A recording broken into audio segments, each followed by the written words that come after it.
Under a low grey sky on May 10, 1945, the wind swept across the English countryside, carrying with it the distant hum of trucks.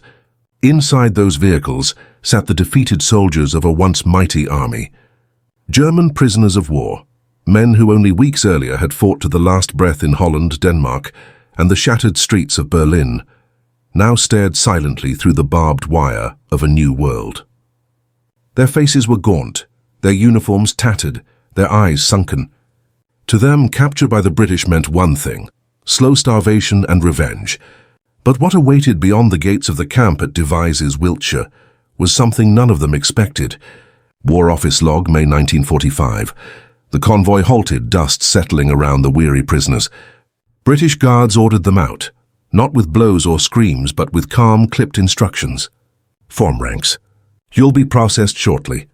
The Germans exchanged cautious glances. Some had heard horror stories that captured Wehrmacht men were being left to rot, denied food and dignity. The Allied bombing had turned their homeland into rubble. Millions were starving in Germany itself. How could their enemy treat them better? Bundesarchiv POW Diary, 1946. As they stepped inside the camp, the first smell that hit them wasn't blood or decay. It was bread. Freshly baked loaves, lined on metal trays near the field kitchen. The scent drifted through the air like a cruel illusion. British cooks, sleeves rolled up, stirred pots of stew, lentils, onions, chunks of meat. The prisoners' stomachs twisted painfully. "It's for them," one guard muttered. "They'll get fed soon enough." A murmur spread through the column. Men who had survived on grass and mouldy potatoes now felt their throats tighten. Some couldn't believe it. Others wept openly, their pride collapsing under exhaustion. U.S. Army Observer Report, June 1945. By the summer of 1945, Britain was hosting over 400,000 German prisoners across more than 1,000 camps, from Scotland's rolling hills to the flat farmlands of East Anglia. The country itself was still reeling. Rationing continued. Civilians queued for hours for meat and sugar, and yet the British government had quietly decided on a policy that defied vengeance. The German POWs would be treated according to the Geneva Convention, housed, fed, and given medical care. To the average Briton, it was a test of moral endurance, mercy in the shadow of total war. British Home Office Memorandum, July 1945. At first, the prisoners refused to believe it. Sergeant Carl Bender, who had served under Rommel, later wrote, "We thought the British were mocking us. When they handed us soup, we expected poison. But no poison came. Instead, Red Cross workers appeared distributing soap and blankets. Camp doctors checked wounds. The men were deloused, issued clean clothes and vaccinated. For many, it was the first proper medical attention they had received since the Eastern Front. Even those haunted by guilt found themselves bewildered by the civility of their captors." Bundesarchiv Personal Testimony, 1947. The British Army's approach stemmed from both principle and pragmatism. In the final months of the war, intelligence officers had reported that starvation and mistreatment of German POWs could ignite resentment and feed post-war insurgencies. Fair treatment, on the other hand, could re-educate a generation of soldiers, turn enemies into future allies. The War Office issued specific directives. Each man would receive 2,500 calories daily, enough to sustain labor but not indulgence. Meals were balanced: bread, margarine, porridge, boiled potatoes, vegetables, occasionally meat or fish. The policy astonished even the Americans, whose own Rhine camps had initially struggled to provide food amid chaos. War Office Directive, June 1945. Inside the camps, a strange calm took hold. The guards, many of them young British reservists, kept discipline, but the tone was firm rather than brutal. At night, the hum of voices replaced the sound of artillery. The Germans played cards, sang low songs from home, and wrote letters, short, censored messages that reached mothers and wives through the Red Cross. "I am alive," they wrote, "and we are treated better than we deserve." International Red Cross Field Report, August 1945, but not everyone in Britain approved.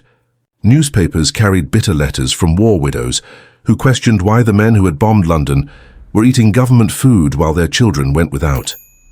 In Parliament, debates erupted over the cost of maintaining the camps. Yet Prime Minister Attlee's administration held firm.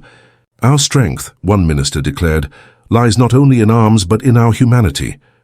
The gesture was not lost on the German prisoners. Some later said it was the moment they began to see the British not as conquerors, but as something else entirely, men capable of mercy even in victory. Hansard Parliamentary Record, Sept. 1945. Still, hunger lingered in their minds. Even with fair rations, many POWs had been starving for months before capture. Their bodies devoured each calorie like fire consumes oil. Camp doctors documented cases of hunger madness, where men hoarded crusts of bread under their bunks out of sheer habit. British officers, recognizing this, implemented a program of gradual rehabilitation, small meals, steady work, fresh air. By autumn, many prisoners were laboring on farms, repairing fences, harvesting crops. For every bale of hay lifted, a bit of trust returned between former enemies. Ministry of Agriculture Report, Oct. 1945. The sight was surreal.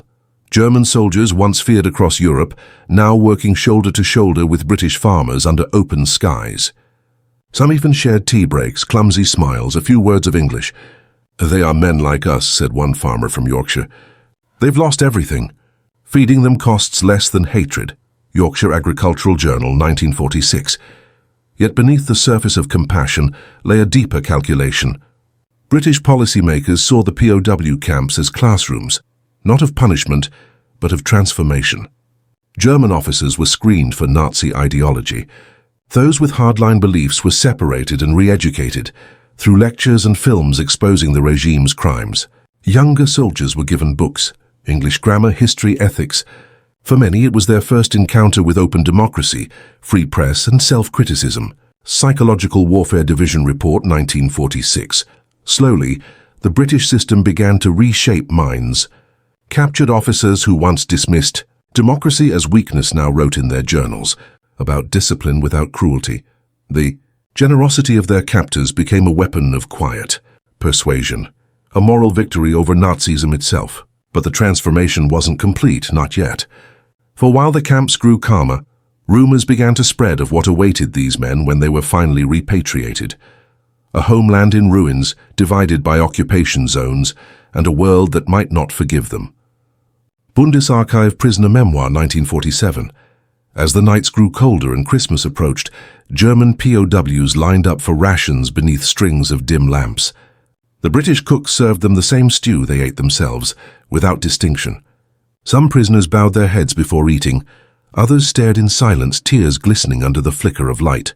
None of them had expected this. Mercy instead of vengeance, bread instead of chains. And yet, as the winter deepened, one question began to haunt them. What was Britain's true purpose in showing kindness to its defeated enemy? They would soon find out, in a way that would change not just their lives, but the moral foundation of post-war Europe itself. The answer began quietly, not with speeches or orders, but with spoons scraping bowls and boots crunching frost. In January 1946, as snow blanketed the English countryside, the German POWs realized their survival wasn't an accident. It was design. The British government had chosen mercy as a strategy and food as its sharpest weapon. The secret lay not only in compassion, but in logistics, a system of organization that turned scarcity into stability. At the heart of it were nameless men in warehouses, engineers in canteens, and women in aprons who managed to feed both victors and vanquished. War Office Supply Report, Jan 1946. Rations arrived daily by truck from depots in Swindon, Derby and York, each labelled with Army precision. Canned meat from Canada, flour from Australian shipments, condensed milk from the US Lend-Lease leftovers. The British quartermasters calculated to the ounce how much each prisoner needed. Food was weighed, logged and sealed before distribution, eliminating theft and resentment. In an age when the average British civilian survived on ration books and powdered eggs, this discipline bordered on miraculous. It was not charity, it was controlled fairness. Army Catering Corps Manual, 1945. Inside the camps, the technical management of feeding thousands of men became a quiet marvel of wartime engineering. Kitchens were converted from Nissen huts, semicircular corrugated buildings heated by coal stoves. British engineers designed improvised steam boilers using scrap metal to speed cooking for 2,000 men at a time. Bread ovens were fashioned from old oil drums. The cooks, often Royal Army Service Corps veterans, maintained hygiene and caloric accuracy with military precision. The system worked so efficiently that, by mid-1946, Red Cross inspectors recorded that British POW camps exhibit higher sanitary and nutritional standards than civilian relief centres in Germany itself. International Red Cross Report, 1946. But food was only the surface of Britain's soft re-education. Behind it lay a psychological strategy, stability before ideology. British intelligence understood that starving men could not learn, reflect or change. So they rebuilt them first, body by body. Then came the second phase of the battle for the mind. Officers from the political warfare executive introduced films documenting the liberation of concentration camps. At first, prisoners refused to watch, claiming propaganda. But the British persisted, showing the footage again and again. Some turned away. Others broke down in tears. The silence afterward was heavier than any sermon. Psychological Warfare Division notes, Feb 1946. Meanwhile, education programs expanded. Engineers among the POWs were recruited to repair camp machinery or teach vocational classes. One group in Norfolk built working radios from spare parts, used to broadcast BBC News summaries, a monitored but symbolic gesture of trust. British captains like Harold Smith encouraged reading groups and sports leagues to restore morale. Football matches became ritual. They gave the camps rhythm, a sense of humanity. They no longer stared at the ground, Smith later recalled. They began to look up. Captain H. Smith Diary, Mar, 1946. As the months passed, a strange respect began to grow between guards and prisoners. The lines of hatred blurred. Many British sentries were barely older than the men they guarded, boys who'd lost brothers to the Blitz, but still shared cigarettes through the wire. One corporal remembered how a German mechanic helped him fix a broken truck engine during ration delivery. He saved me a day's work, he said, so I brought him extra tea. Acts like that, small and unnoticed, built a quiet bridge of decency. Imperial War Museum Oral History, 1947. Still, discipline remained strict. Escape attempts were rare but not unknown. The British response, however, was calculated calm. No beatings, only extended confinement and loss of privileges. "We will not descend to their methods," one camp commander noted after catching an escapee. "Our strength is restraint." Camp Commandant's log, 1946.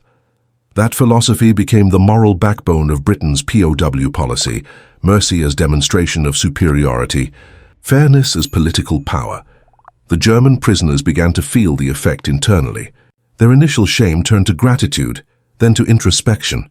Sergeant Erich Vogt, once a proud panzer crewman, wrote in his journal, "Here they feed us better than our officers did. Here I began to understand what civilization means." British interrogators noted similar shifts in attitude during debriefings. Nazi slogans faded from conversation, replaced by questions about democracy, industry, and rebuilding.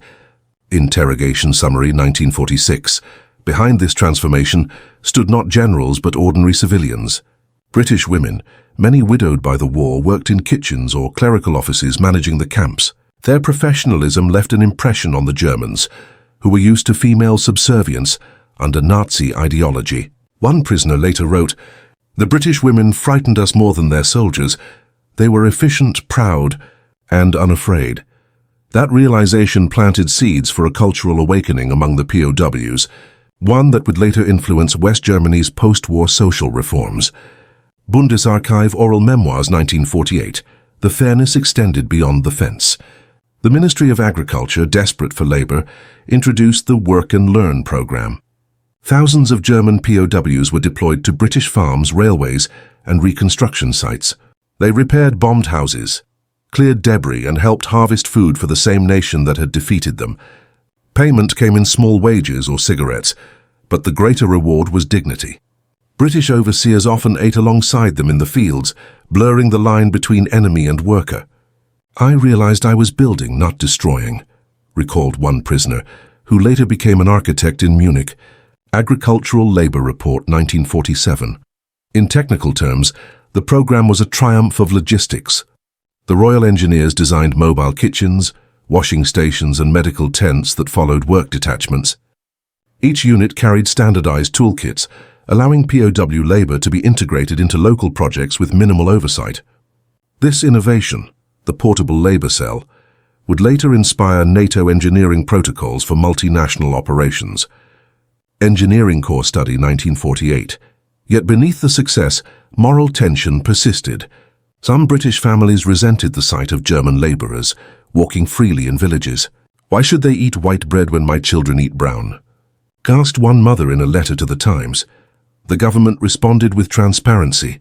Every ration allocated to POWs was accounted for publicly, reinforcing that fairness wasn't favoritism, it was discipline in action. The Times Letters Archive, 1946. In the camps themselves, life began to mirror peacetime. Choirs were formed, plays performed, and religious services held in multiple denominations. British chaplains and German pastors often shared pulpits. "We are all exiles," one chaplain said during Easter Mass, his voice trembling. "But we have the power to end exile in our hearts." Army Chaplaincy Report, April 1946. For many German prisoners, it was the first time faith felt like reconciliation rather than command. Still, the question lingered, why such mercy? Was it pure morality or strategic foresight? The truth lay in both. Britain, exhausted yet unbroken, saw the future. Europe would have to rebuild together. A humiliated, vengeful Germany would be a seed of another war. A humbled but respected Germany could be an ally. Feeding the prisoners was feeding stability itself. Foreign Office Memo, May 1946. By late 1946, evidence of success was measurable. Discipline incidents had dropped by half. Literacy classes were full. Red Cross surveys found rising morale. And most remarkably, desertions among German POWs offered parole work programs were nearly non-existent. They didn't want to flee. They wanted to learn to stay.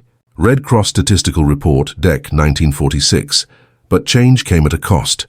Each sack of flour for the prisoners meant one less loaf for British civilians.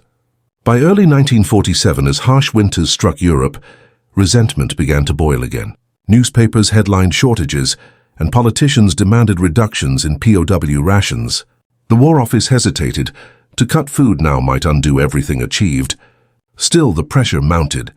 On February 13, 1947, the government made its fateful decision. The first large-scale repatriation of German POWs would begin. War Office announcement, Feb 1947. Trucks lined up outside the camps once more, just as they had 2 years before. The men who boarded them were no longer starving soldiers. They were changed men, heavier, calmer, carrying English books in their packs and strange affection in their hearts. Many saluted their guards as they left, a final gesture of respect across the barbed wire. But what awaited them across the Channel was far harsher than anything they'd known in captivity. Their homeland was broken, cold, hungry, and divided, and as they rolled toward the docks under the grey British dawn, a haunting thought filled the air. Would the mercy they had learned survive the hunger that awaited them next? The ships moved slowly through the fog, their hulls groaning against the Channel waves. On board, thousands of German prisoners stood shoulder to shoulder, silent, uncertain, watching the grey horizon of a ruined homeland approach. For 2 years they had eaten, worked, and slept under British rule, treated not as beasts but as men. Now they were going home to a Germany that barely existed. Bridges were gone, cities gutted, fields blackened. And yet, as they stepped off the ships in Hamburg, Bremen, and Cuxhaven, something about them had changed. They carried with them more than their duffel bags. They carried a memory of fairness, a standard of humanity learned from those they once called enemies. British Repatriation Log, March 1947. In post-war Germany, survival meant compromise. Food was scarce, homes were ash, and the occupation zones divided the country into competing ideologies. Many returning POWs, accustomed to regular meals and order in British camps, found the chaos unbearable. "It was as if civilization had reversed," wrote one returnee from Camp 174. "In England, we were fed by those who defeated us. In Germany, we starved among our own." Bundesarchiv. POW Repatriation Memoir, 948. Yet even in the rubble, the habits they had learned, hygiene, teamwork, fairness, became seeds of reconstruction. They shared their knowledge in farms, workshops, and local councils. In subtle ways, Britain's mercy had begun to rebuild Germany from within. The British had anticipated this. Reports from the Foreign Office describe returning POWs as living ambassadors of democratic conduct. The theory was bold.